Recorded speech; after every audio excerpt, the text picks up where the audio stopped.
Hi friends అందరూ ఏం చేస్తున్నారు? బాగున్నారా? మేమైతే బాగున్నామండి. ఈరోజు మా లంచ్‌లోకి వచ్చేసి గంగమేలు కూర పప్పండి.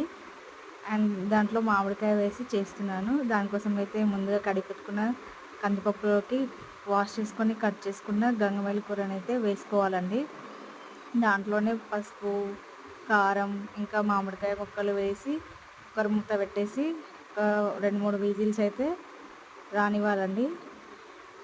మా సైడ్ అయితే దీన్ని గంగమేలు కూర అంటారండి. మీ సైడ్ ఏమంటారో కామెంట్ చేయండి.